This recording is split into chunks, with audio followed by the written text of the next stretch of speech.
Va ora in onda L'Avvocato risponde.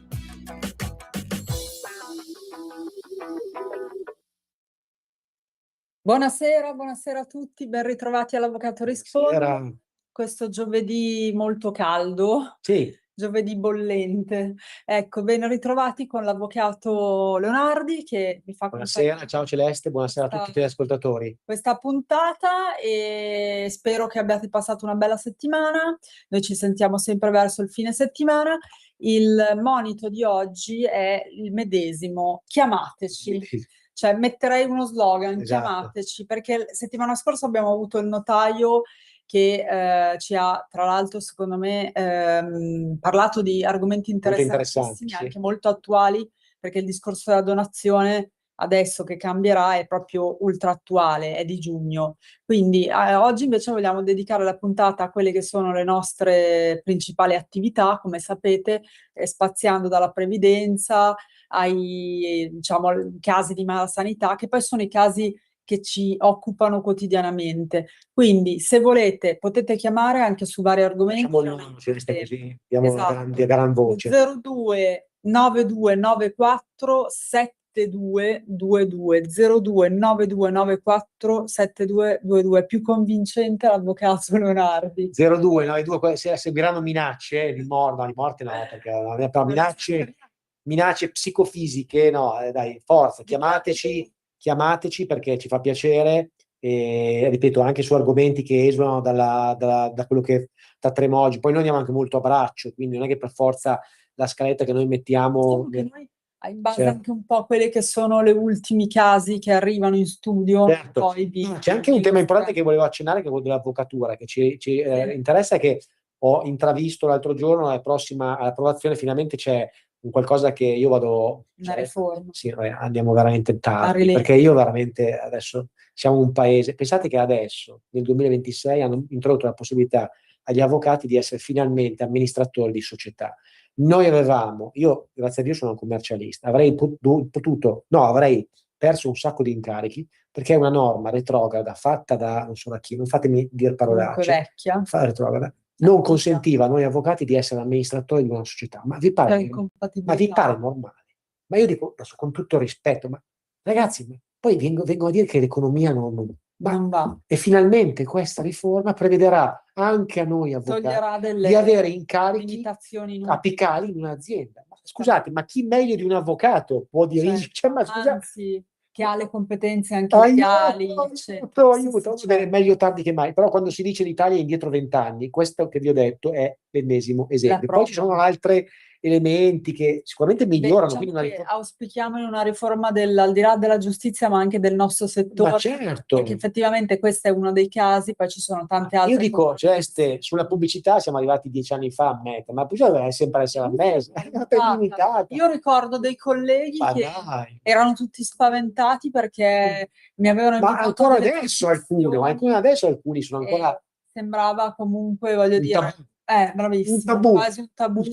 Dare il proprio nome, la propria opinione in TV, perché rischiavi di fare, poi per carità dipende anche dal tipo di pubblicità, ma se uno esprime la propria opinione ovviamente in una trasmissione sta ingannevole, ma va da sé, ma questo però rientra in quello che è il decoro professionale. Tutti, anzi, diffidate secondo me da chi non ha un sito e non sicuro, verissimo. Questa è la mia opinione. No, sono d'accordo. Non riuscite, come dire, anche a risalire. Capire chi è.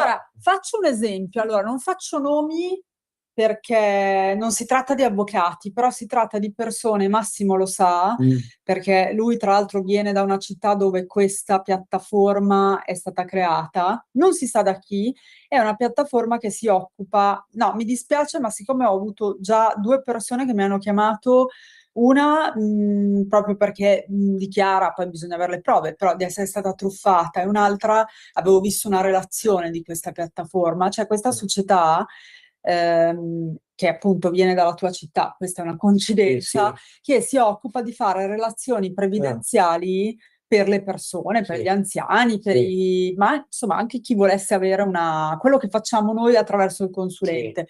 Il problema è che chiedono cifre folli. Per avere una relazione chiedono più di 1.000 euro, che veramente, cioè appunto sono, a mio avviso, sono noi che conosciamo i costi insomma, della consulente, eccetera, 1.000-1.500 sono comunque costi elevati. In più, quando voi firmate il mandato, eccetera, tutto digitalmente e va bene, non si sa chi c'è dietro, cioè loro firmano la relazione con un timbro. Non si sa se sono dottori, avvocati, consulenti. Se provi a chiamare, non si sa, cioè non c'è nessun, come si dice? Certo, Referente, questo un po' succede anche con l'INPS, e né ti danno il nome. Io diffiderei, questo per dire, Massimo. No, ma allora noi contestiamo sempre, come diciamo noi ai clienti, noi contestiamo agli enti pubblici di non essere trasparenti.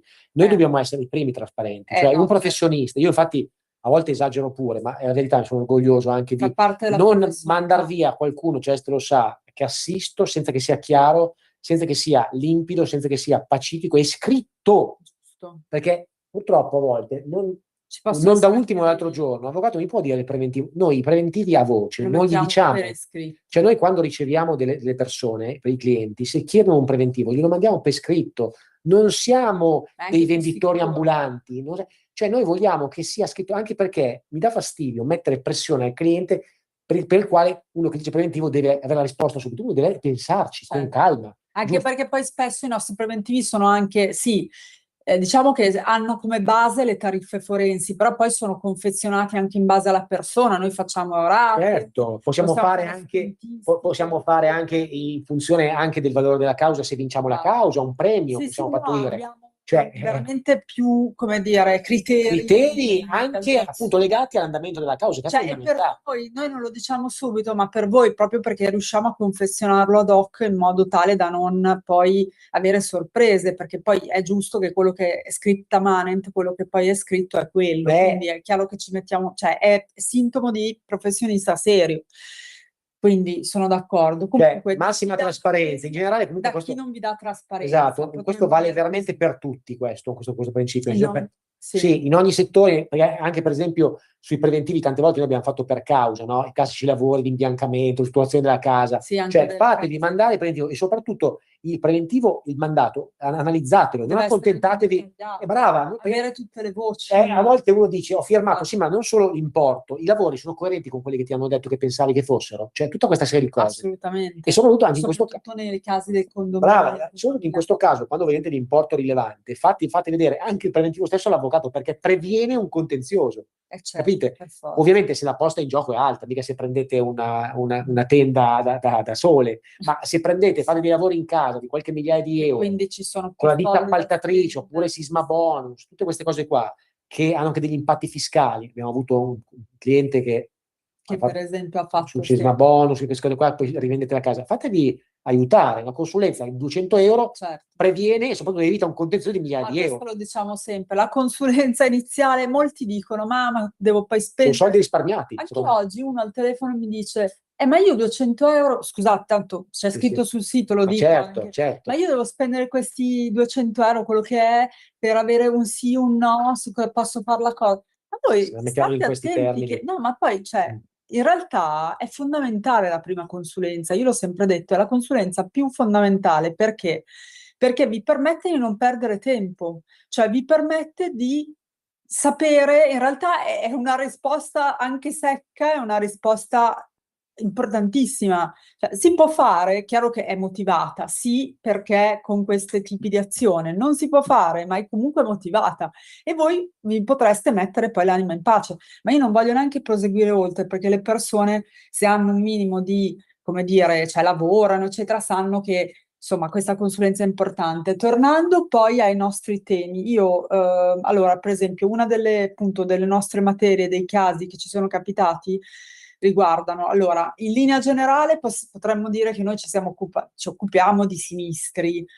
Per sinistro si intendono veramente tante svariate ipotesi, c'è il sinistro un po' meno grave che può accadere anche in strada pubblica, c'è il sinistro che accade con le macchine, scontro tra macchine. Anche in questi casi, cosa c'è? È vero che può intervenire l'assicurazione e uno dice faccio la constatazione e non vado neanche dall'avvocato, ma in realtà il vantaggio di andare dall'avvocato, ve lo dico io, ve lo dice l'avvocato Leonardi, intanto è di comunque parlare con una persona che si pone come intermediario anche con l'assicurazione, Certo. col liquidatore, e quindi chi più di lui, di lei, può farvi da, come dire, referente per una migliore rappresentante, no, vabbè, ma con l'assicurazione abbiamo fatto tantissimo, c'è l'assicurazione, però ci mettiamo noi a interfacciarci con l'assicurazione, certo, e riusciamo a ottenere dei risarcimenti. Sono anche, conosciamo le leggi che ci sono certo, dietro. poi sono anche dei tempi molto stringenti, cioè bisogna anche incalzarli.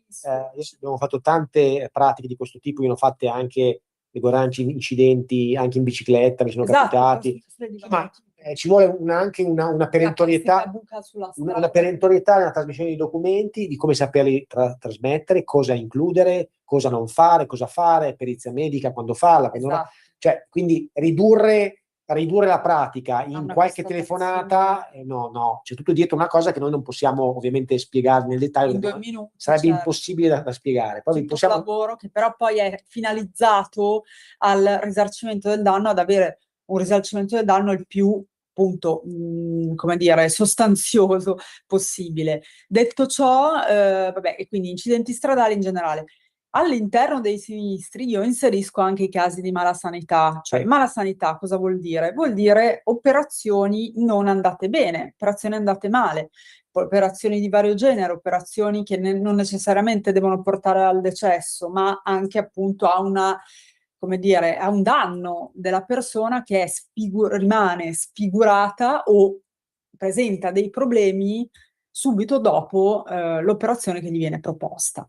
Anche in questo caso la tempestività è fondamentale, cioè quando quindi vi accorgete, perché ovviamente sapete che appunto avete subito un'operazione di qualunque tipo e avete un problema fisico, non fisico, manifesto, certamente più avete prove, più è manifesto, più è facile provare il cosiddetto nesso di causalità, cioè quindi proprio la connessione, no? Che quel danno deriva dall'evento dannoso, cioè dall'operazione, perché questo è quello che va provato. La responsabilità che, attenzione, non è solo del medico, diciamo, del chirurgo o del medico primario, c'è una vera e propria equipe poi, perché di fatto all'interno delle sale delle sale operatorie ci sono più persone, esatto, c'è anche l'anestesista, quindi poi lì si valuta tutto, ma si valuta anche la responsabilità della clinica dove sono stati.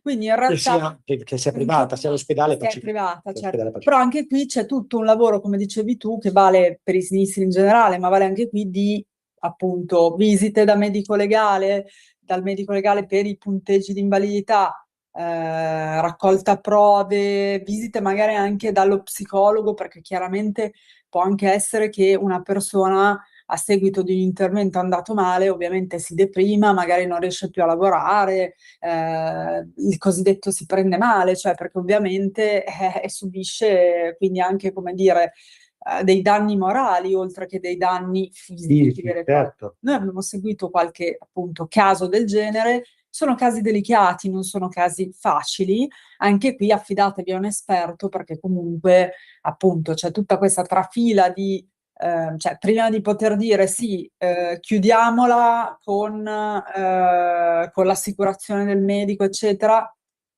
insomma c'è tutta una serie di valutazioni da fare che solo un professionista esperto può fare.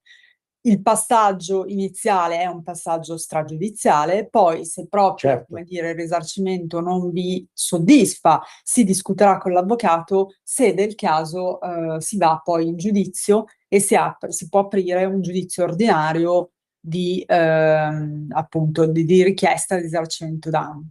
Noi lavoriamo anche con un medico legale, quindi anzi ne abbiamo 2, quindi senza problemi offriamo, il nostro team offre, quando venite da noi c'è il consulente, c'è il medico legale, c'è lo psicologo, abbiamo tutte le figure di riferimento per affrontare bene la richiesta di risarcimento danni. Non fate da soli perché il fai da te in queste cose è dannoso. Molto dannoso. 1 perché non conoscete neanche i tempi per aprire sinistri, eccetera. 2 perché, ripeto, cioè la prova del nesso di causalità, che è una cosa che mi ricorda anche l'università, cioè il famoso nesso di causalità, se ne parla al primo anno a diritto privato, è fondamentale, cioè se non avete quella, sarà dura che possano applicarvi un giusto risarcimento, che ripeto, giusto risarcimento, uno si chiede ma qual è il giusto risarcimento? Ci sono delle tabelle previste dai tribunali che a livello stragiudiziale vengono appunto, ci si riferisce a quello.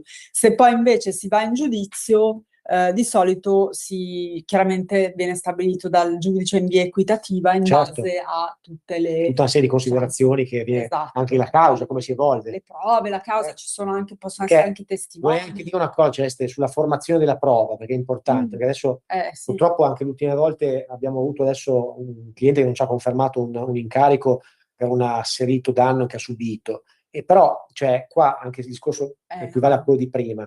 Io, dato che non sono uno che piace perdere, mi è capitato perdere tante volte, perché tutti gli avvocati perdiamo. Però diciamo che il nostro obiettivo quando incominciamo una causa è vincere, sempre vincere, contro ogni cosa. Per vincere dovete sapere, signori, che bisogna andare con una sola cosa, la prova. Bisogna fortificare la prova, soprattutto su una causa di risarcimento danno. È fondamentale. Quindi vuol dire investire soldi. Signori, qua in Italia purtroppo è difficile trasmettere questo concetto, però se vuoi emergere e vuoi crescere in generale nella vita e vincere le cause, devi investire soldi. Investire soldi cosa vuol dire? Se tu dici che hai subito un danno da mala sanità e mi arrivi con un certificato medico magari vecchio, piuttosto che equivale a un suicidio. Stai spendendo i soldi di una causa, io non la faccio, la causa che noi non assistiamo in questi casi, non accettiamo un incarico di questo tipo, perché siamo noi a guidare il cliente presso la scelta. Cosa vuol dire? Professionisti di fiducia di alto livello, perizie medico-legali, certificazioni da parte di ingegneri balistici, di qualsiasi cosa, a seconda del tipo di fattispecie, tecnici ambientali. Abbiamo fatto causa a un comune per un'esondazione. Io ho fatto ingaggiare un ingegnere ambientale, sono state fatte perizie ambientali, migliaia di euro. E il cliente, ora speriamo, è ancora in corso, ma sicuramente può andare male. Ma c'è sicuramente più probabilità, sempre in termini di probabilità, di vincere una causa costruita su questi presupposti solidi, piuttosto che intentare una causa per risarcimento con una straccio di testimonianza che magari è un parente, un vicino di casa, dove dice ho subito un danno. Il giudice si mette a ridere. Soprattutto in giudizio, ma anche, non cominciate neanche se non avete prove sufficienti, che poi possono essere appunto cartacee, possono essere testimoni. Però anche lì è importante la figura del professionista, perché se non un professionista mica deve essere il cliente deve fare quello che dice il professionista, di cui si fida. Dico, questo è fondamentale, non è che un professionista... Attenzione, non è che stiamo dicendo che è difficile raccogliere prove, se voi avete ragione e avete furbamente, correttamente conservato tutto dalle documenti, eccetera, dell'ospedale, nel caso della malasanità, benissimo, avete queste prove e si recuperano, ma anche i certificati, si possono anche fare nuove visite se non sono aggiornati, non è quello. Chiaro che non possiamo andare in causa con solo la vostra parola che asserisce il danno c'è stato. Ma anche perché adesso io voglio dire, abbiamo anche una grande esperienza, buona esperienza, che abbiamo 100 anni, buona esperienza processuale. Ormai i giudici li conosciamo, soprattutto su Milano. Determinate sezioni sono giudici molto rigorosi. Sulla sezione cautelare, purtroppo recentemente mi è andata male una procedura cautelare. In questo caso ritengo che il giudice si sia preso un abbaglio, però fondamentalmente la prova, la costruzione di un ricorso cautelare di risarcimento danno prevede una costruzione veramente rigorosa di quello che è l'impianto sia istruttorio che proprio dell'atto.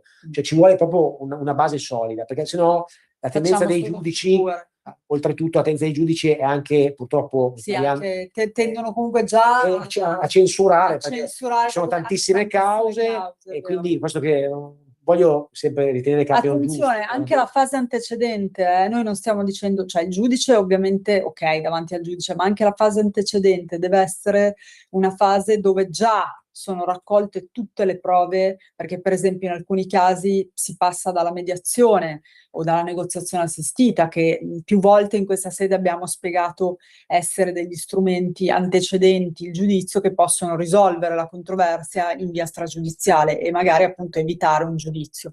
Però anche in quel caso non è che si può andare senza avere le prove. cioè, sono fondamentali, quindi per capire anche se si ha le prove giuste o meno e costruire un impianto probatorio forte, bisogna andare da un professionista. Siamo certo, sempre lì, cioè sempre lì. gira che ti rigira, vabbè, ma è fare normale, le cose cioè. da soli. No, ma perché poi io vorrei anche dire una cosa, chiaramente al giorno d'oggi con l'intelligenza artificiale, ovvio che è diventato magari anche un po' più facile, tra Sì, virgolette, ma è anche fare, positivo questo, perché come aumenta la dire, qualità di ma no, ciascuno. purtroppo però sì, però devi anche saperlo usare, Certo, perché ci sono persone che certo, non sono avvocati, ma si certo. sentono come se lo Questo è fossero, pacifico. e perché con l'aiuto Questo è dell'intelligenza pacifico. artificiale hanno, come dire, magari un aiuto in più. Attenzione, perché anche lì, se non la si sa usare, non è, insomma, cioè, potrebbe anche farvi, come dire, Prende uno scivolone, diciamo. sì, cioè farvi anche peggiorare la situazione. Quindi, cioè, come ogni cosa di cui non si ha la competenza, assolutamente prendete contatti, non dico per forza con noi, ma con persone, lo diciamo sempre. Io da quando faccio questa trasmissione, lo dicevo anche 7 anni fa, deve essere specializzata la persona, cioè il professionista a cui vi affidate.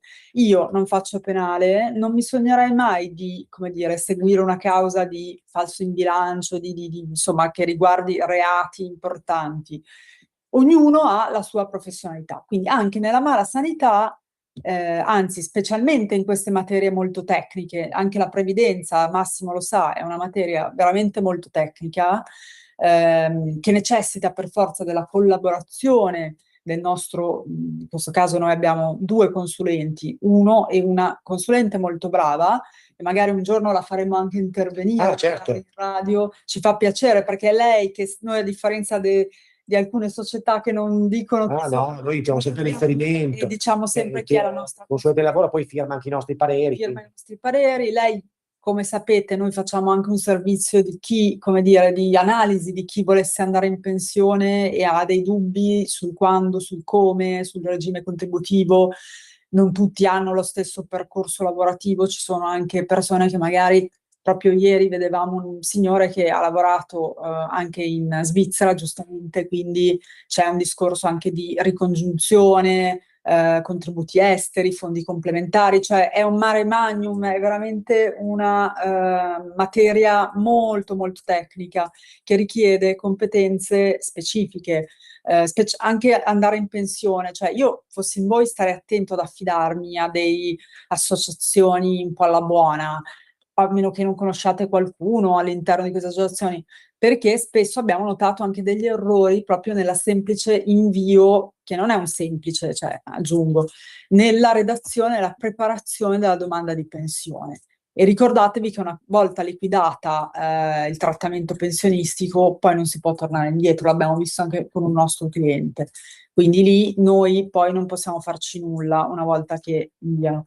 Poi qual è la differenza tra noi e delle associazioni? Che noi siamo anche molto tempestivi, cioè noi cerchiamo sempre di, anche con l'INPS, ma non solo, anche con le casse private, perché ricordiamo che ci occupiamo anche di casse private, noi Certo.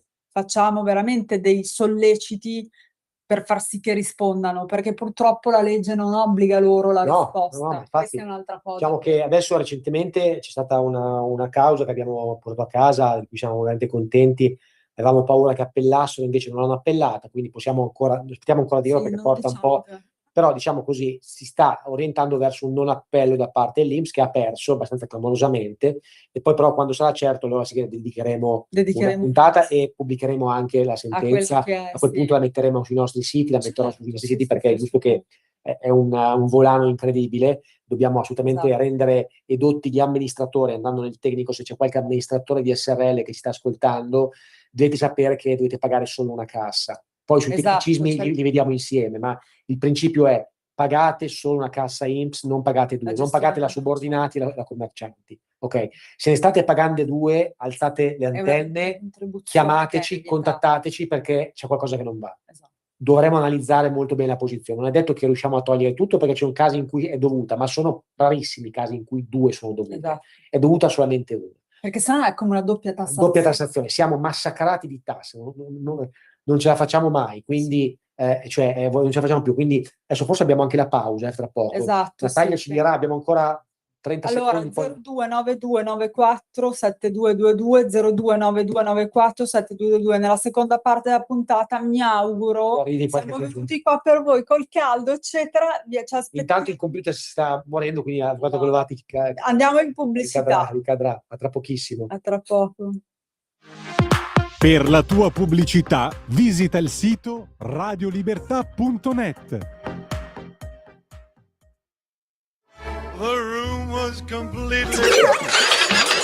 Stanco di perderti i tuoi programmi radiofonici preferiti? Vorresti la tua musica, le tue voci amate sempre con te, ovunque tu vada? Radio Libertà, l'applicazione che trasforma il tuo smartphone e tablet nella tua radio personale.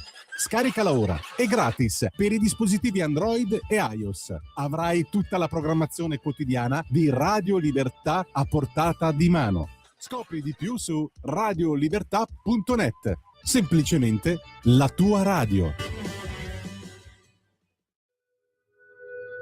Radio Libertà. In un mondo in cui i mezzi di informazione vanno verso una sola voce, una radio che di voci vuole averne tante.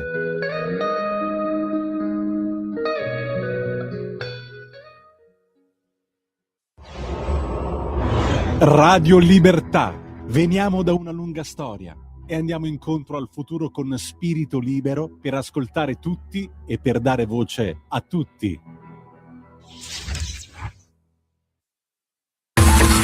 Ehi tu, non trovi più il segnale di Radio Libertà sulla tua radio DAB? Non disperarti, risintonizza. Sì, ma come? È facile, tasto menu, poi scegli il tasto corrispondente alla ricerca automatica dei canali, attendi qualche minuto e tutte le stazioni DAB della tua zona saranno disponibili. Stai ascoltando Radio Libertà, la tua voce libera, senza filtri né censura. La tua radio. Di nuovo a voi la linea. Ci facciamo una foto intanto, selfie in diretta. Noi siamo così, noi facciamo i selfie per i nostri fan e i nostri ascoltatori. Esatto. 029294 722, il bello della diretta. Ma sì, va bene, esatto. Esatto, me ne sta facendo un'altra. No, un'altra perché non è venuto bene. No, sono io e lei che... Ma cosa dici? No, vabbè, comunque dai, qua facciamo anche 4 risate perché sì. sennò non Sì. sopravviviamo al caldo. Allora, saluti alla mamma di Max. Esatto, che dici che mi manda sempre il messaggio che ci ha sempre seguito, quindi sì, è vero. È una delle fan più attive. Che ci ascolta, eccetera, la salutiamo. Dunque, Massimo, allora a te la parola per questa seconda parte della... Niente, la seconda parte, allora, seconda parte vorrei dire innanzitutto di telefonarci, quindi ribadiamo il nostro invito a telefonarci perché siamo anche contenti di sapere che cosa ne pensate di qualche cosa che volete sapere magari voi. In caso che vi è capitato. Qualche novità, qualcosa, insomma, io oggi vorrei parlare anche di quello che è l'aspetto fiscale, perché adesso è un mese caldo, cioè il mese di giugno è il mese delle dichiarazioni, quindi siamo chiamati purtroppo a questo massacro. Ti faccio una domanda a proposito. Sì. L'altro giorno ho scoperto cos'è il quadro RU, no, nel senso che non è che sei tributarista tu. Sì, allora dovete sapere che allora, innanzitutto dovete sapere un principio cardine secondo il quale la tassazione avviene nel paese dove uno ha la residenza e dove ha il centro di interessi. Quindi, indipendentemente dove avete le vostre società, se ne avete anche all'estero, ma siete residenti in Italia e avete una famiglia in Italia, avete il centro di interessi in Italia, dovete pagare le tasse in Italia. Ma c'è una deroga a questa cosa in più, cioè ovvero in Italia, se avete la residenza, dovete anche dichiarare la detenzione di strumenti finanziari che detenete all'estero. Okay. Vi faccio un esempio, per esempio, esatto, titoli di azioni oppure disponibilità liquide. Moltissimi di voi che ci stanno ascoltando avranno un conto corrente all'estero, io ce n'ho uno per esempio, alcuni avranno un conto Revolut, senza fare nomi, sono quelli che si sanno, anche un Bank of America, qualcuno avrà una casa a New York, cioè in Francia. Dovete sapere che i conti correnti vanno dichiarati in un famoso quadro che è l'RW, dove si dichiarano le giacenze medie del conto corrente. Il fisco non vuole sapere quanto hai sul conto, vuoi sapere la giacenza media. Se è superiore a 5.000 euro paghi una piccola imposta di circa 40 euro. Ok. Poi non solo, vanno dichiarate le polizze vita, vanno dichiarate le azioni che si detengono, vanno dichiarati gli immobili posseduti all'estero. Certo, quindi si distingue IVIE da IVAFE. IVAFE per gli immobili all'estero, IVIE per le partecipazioni finanziarie. Gli immobili, tantissimi di voi avranno una casa. Che deve sapere l'agenzia delle entrate deve fare i controlli incrociati, li sta facendo, perché per alcuni miei clienti sono arrivate già delle piccole anomalie, uno di questi abbiamo assistito, e si possono regolare, regolarizzare, per meglio dire, con la dichiarazione integrativa. Cioè l'agenzia delle entrate su questo è migliorata, diciamo, non arriva subito come l'INPS a contestare, parte prima con una lettera di anomalia che avvisa, che è già una cosa importante questa, perché sapete, una dimenticanza, chi non ha fatto un errore nella propria vita, può capitare di essere dimenticati, con una piccola sanzione si può mettere a posto, rimandi a dichiarazione, si chiama integrativa in gergo, e anche in gergo tecnico, non solo in gergo, tecnicamente si chiama dichiarazione integrativa, vuol dire che emandi e sostituisci quello che hai già mandato prima. La dichiarazione integrativa dovete sapere che può essere mandata anche a distanza di molti anni. Per esempio, adesso si può mettere a posto. Sì, assolutamente. Però attenzione Celeste, la dichiarazione integrativa e questa modifica può essere fatta fino a quando l'agenzia non ti contesta ufficialmente. Quando arriva la contestazione. Brava, quando ti arriva il famoso avviso di accertamento, allora lì purtroppo è preclusa. Chiaro. È per questo che è molto importante l'attività preliminare. Se vi siete resi conto che magari in un periodo d'imposta avete fatto un po' male la dichiarazione, può capitare, magari vi siete resi conto che non avete dichiarato qualcosa, ragazzi, può capitare, non avete dichiarato, non so, delle somme che avete percepito all'estero o un dividendo che avete percepito in Italia. Insomma, non aspettate, perché purtroppo l'agenzia, anche giustamente, i controlli incrociati sono nettamente superiori a quelli dell'INPS, non c'è neanche paragone, e quindi veramente con tecnicismi riescono a andare a vedere quasi tutto. A quel punto lì, quindi non vale la pena. Però, mi piace porre l'attenzione su questa differenza tra INPS e Agenzia delle Entrate. Sì. Cioè, abbiamo visto che... Lo dico sempre, no, questa cosa qua l'abbiamo detto più di una volta, se qualcuno ci segue. L'abbiamo detto più di una volta e ribadiamolo sempre, cioè l'INPS ci vuole tanta tempestività, cioè in generale bisogna sempre, quando si ricevono delle comunicazioni, essere pronti a vedere cosa dice, a eventualmente opporsi, ma con l'INPS ancora di più. L'INPS, come diceva giustamente il collega Leonardi, cioè non perdona, nel senso che poi quando arriva il famoso indebito... È un po' ingiusta l'INPS, possiamo dirlo. Sì, diciamo che quando arriva il famoso indebito, tempo poco, perché poi l'abbiamo visto con i nostri clienti, non sempre fa così, però per la maggior parte delle volte allega anche un bollettino che poi è quello che pretende magari in un'unica soluzione di appunto versare l'importo presunto debito richiesto. In questo caso io dico sempre, prima di pagare fate assolutamente la verifica con gli avvocati, perché abbiamo riscontrato che ci sono tantissimi indebiti illeciti, illegittimi, che si possono impugnare. Allora dico io, perché non valutare l'impugnabilità?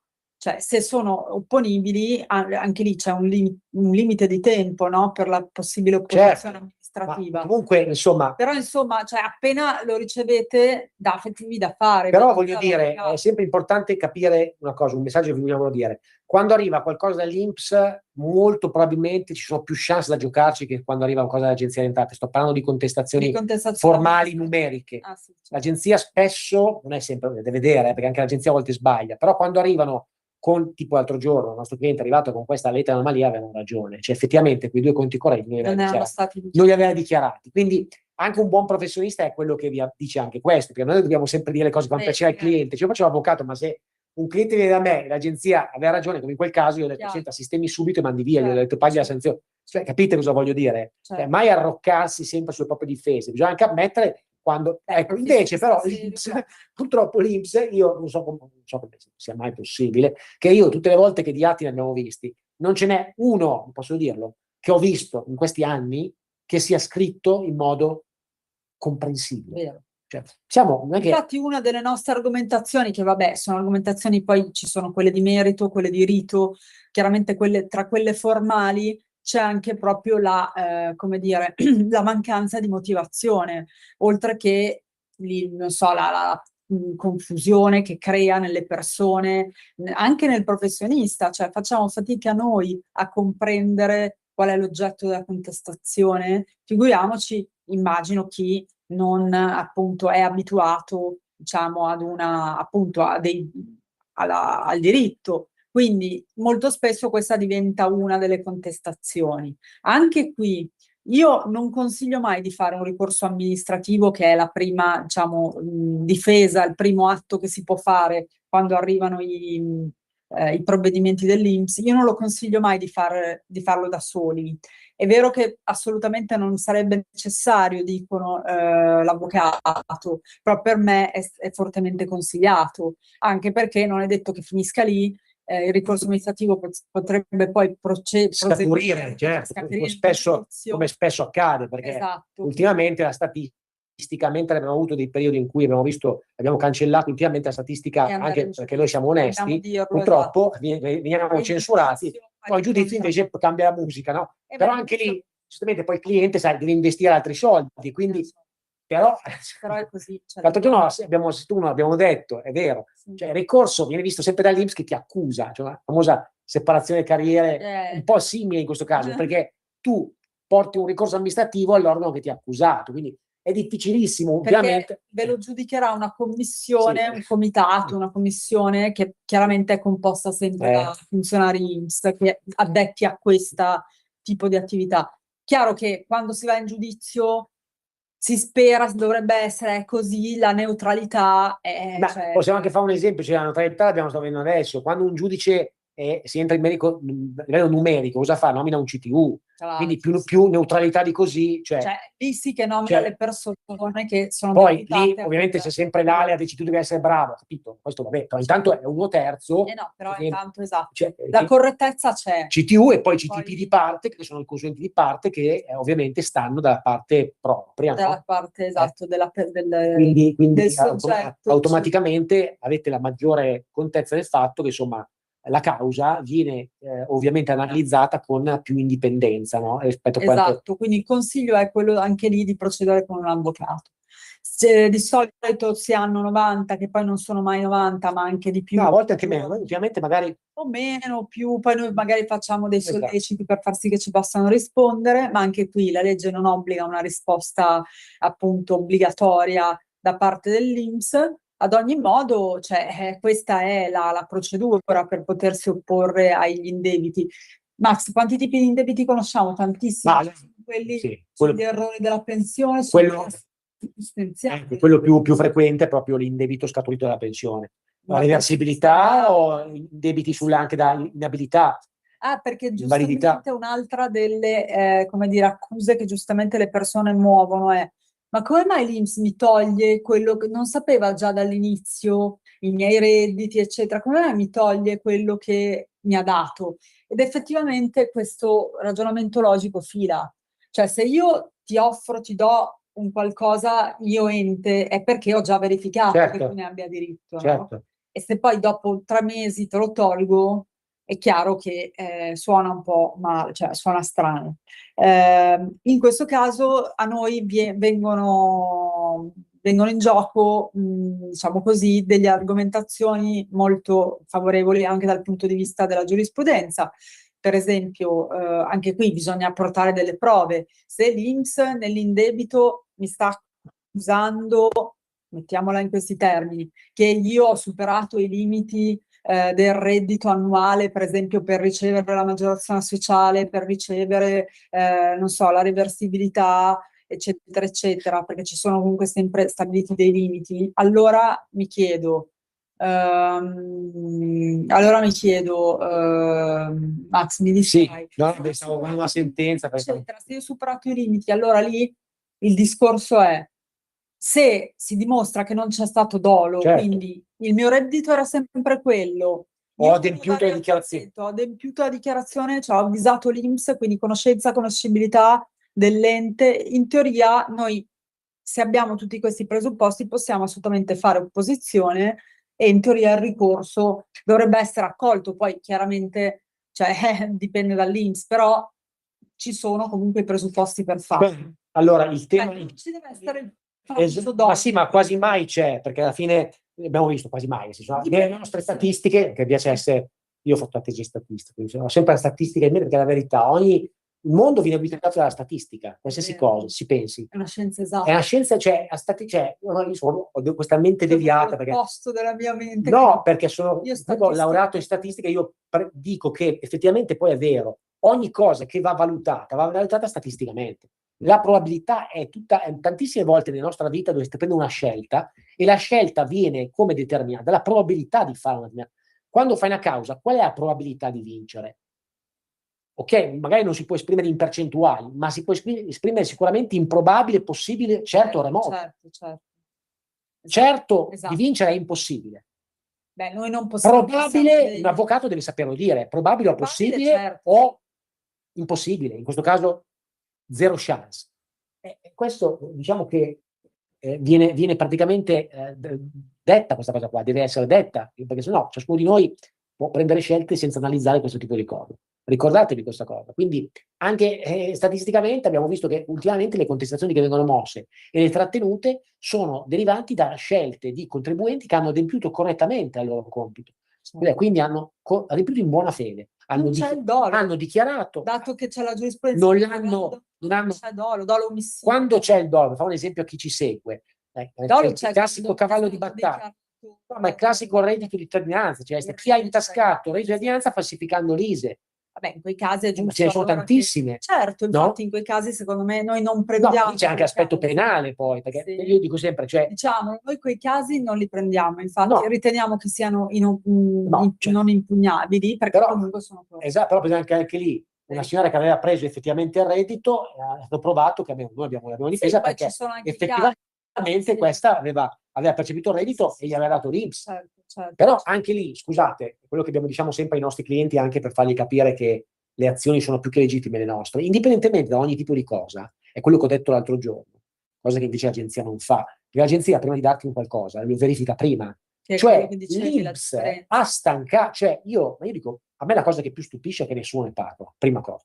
Perché veramente io uno scandalo del genere non l'ho mai visto. Cioè qua siamo a livello di un ente pubblico che ti dà qualcosa e poi a distanza di non l'anno dopo, di 3 o 4 anni, l'agenzia delle entrate, se tu chiedi un credito a rimborso, cioè prima di dartelo, ti chiede, mi fai vedere la forma. La logica è normale guardare prima. Scusami, Celeste, ma non puoi. Anche perché poi c'è il discorso della buona fede, noi è un'altra argomentazione che utilizziamo, ma giustamente, cioè, mi sembra più che legittimo. È il legittimo affidamento e la giurisprudenza. È un principio di legge, lo statuto del contribuente che lo prevede. Il legittimo affidamento su quel tipo di pensione che io prendo e che è il quindi io sono sempre dalla parte dei pensionati, a meno che ci sia stato veramente però quasi sempre nelle nostre pratiche non c'è, perché arriva della gente, vi posso assicurare, tutte per bene, che poverini o signori anziani che sicuramente non hanno fatto nulla di che, perché io dico sempre, e questo lo voglio dire molto a grande voce, la classe dei nostri padri erano persone che se dicevi una cosa era quella di parola, poi anche lì la statistica non è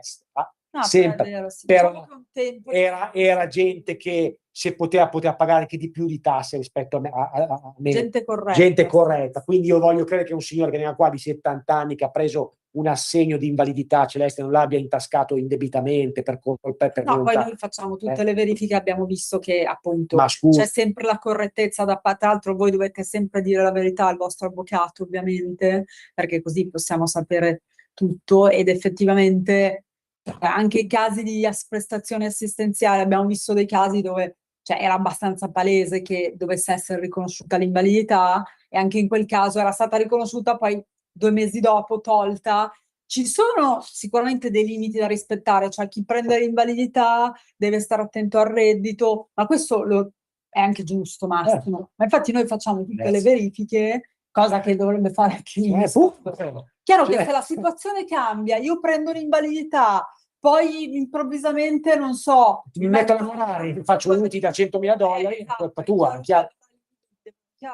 Devo scegliere, tolgo l'invalidità, e non sono neanche invalido. Ma se la situazione è rimasta uguale e ho fatto le dichiarazioni, automaticamente l'INPS dovrebbe perentoriamente bloccare il contributo, ma l'INPS te lo dovrebbe bloccare a monte, cioè scusami, ma io dico, poi ragazzi, poi diciamo sempre, non è che siamo nel 1980, c'è tutta la tecnologia possibile immaginare, ecco, un'altra cosa che mi viene in mente, per esempio, perché questo è altri casi abbiamo avuto di questo tipo, chi per esempio sfortunatamente il suo datore aveva versato, quindi erano stati regolarmente versati i contributi, ma poi al momento della pensione non se li è trovati nell'estratto. Ci sono anche questi casi. Che fare in quel caso? Non vanno persi? Non posso recuperarli? Le domande sono queste? No, potete recuperarli. L'importante è che siano stati versati, perché è chiaro che se il vostro datore, ahimè, per n motivi non li ha versati e sono passati svariati anni, non potete fare più nulla.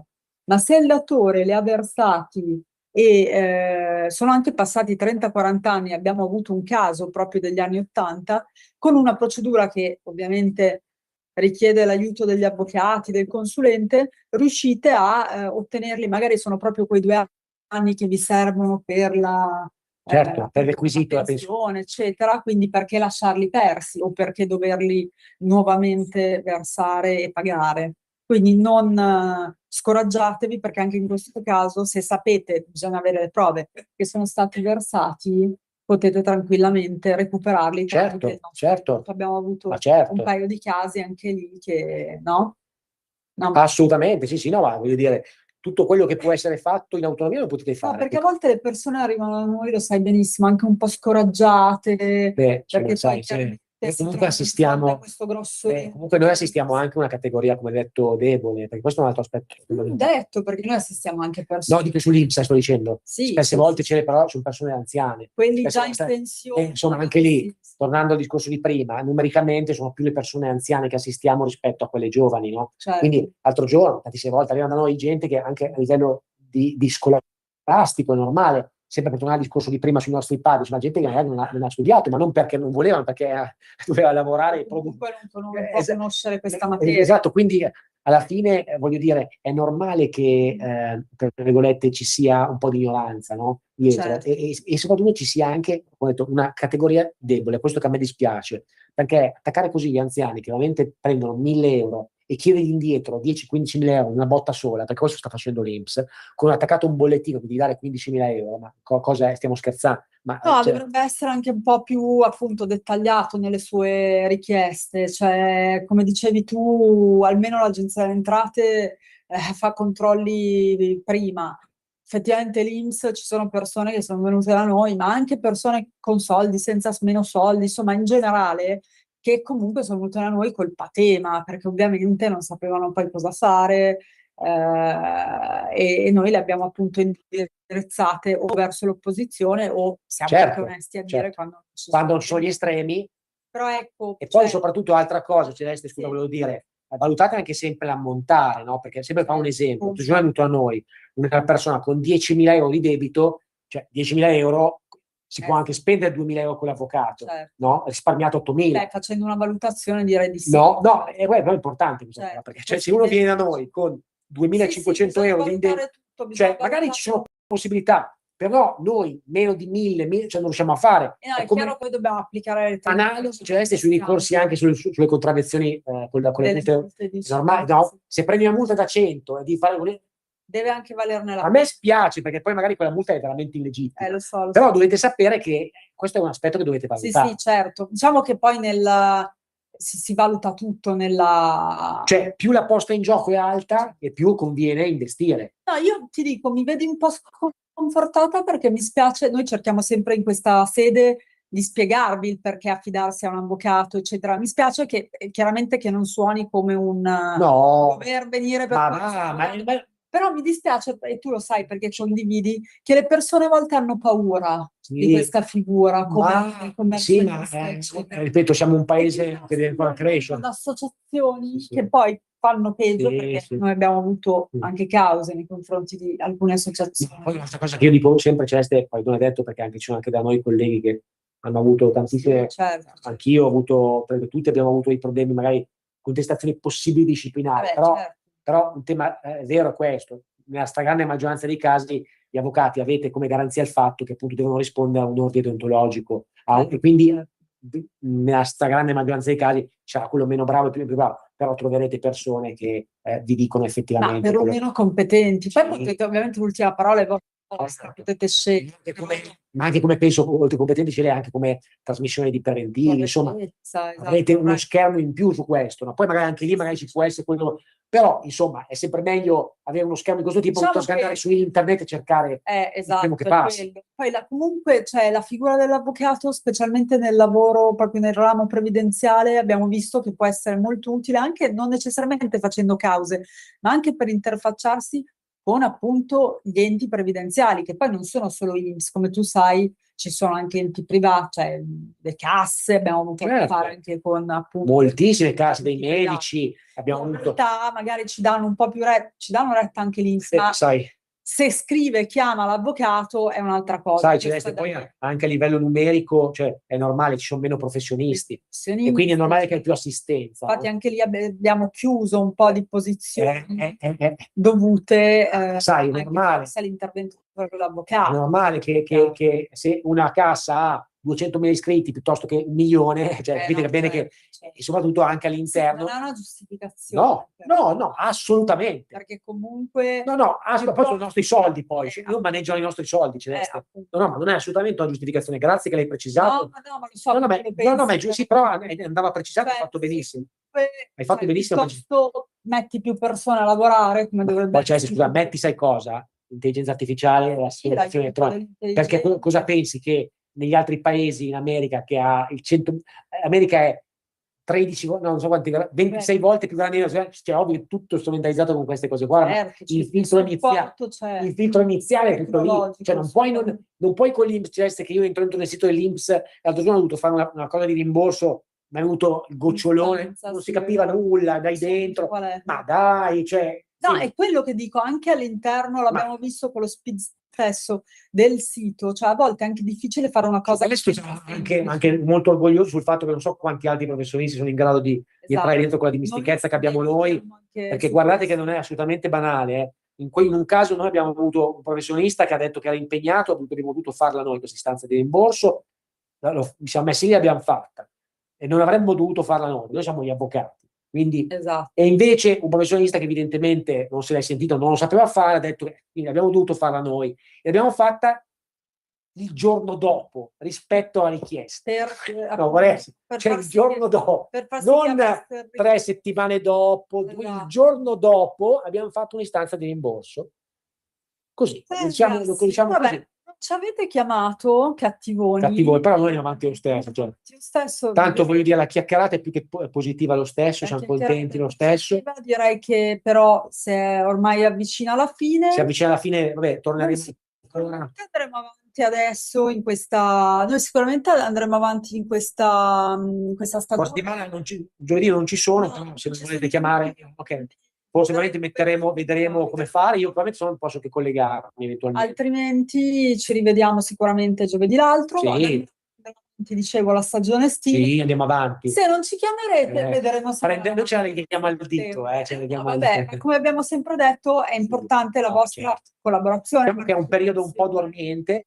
Probabilmente siamo concentrati magari più su tematiche politiche o quant'altro, però insomma la politica sapete che anche comporta anche magari un pochettino più di litigi, no? La politica lo fai, però fai anche il tuo lavoro. No, volevo dire che in generale a seguire la politica si creano anche un po' di dissidi, quindi a volte è meglio invece assistere a un programma come il nostro che serve rispetto a, non me ne vogliono i colleghi che parlano di politica, voglio dire soltanto che magari un programma come il nostro genera meno dissidi all'interno degli ascoltatori rispetto a magari uno di politica dove magari uno ha idee diverse, quindi a maggior ragione credo con il nostro programma dove abbiamo sempre tenuto una linea ovviamente con le nostre idee, perché diciamo, ma molto prettamente tecnica legata al nostro mestiere, a quello di avvocato e di commercialista e di professionisti in generale, quindi insomma io saluto tutti, ringrazio Natalia della regia, saluto tutti e buona fine settimana, ciao Gabriella, ciao.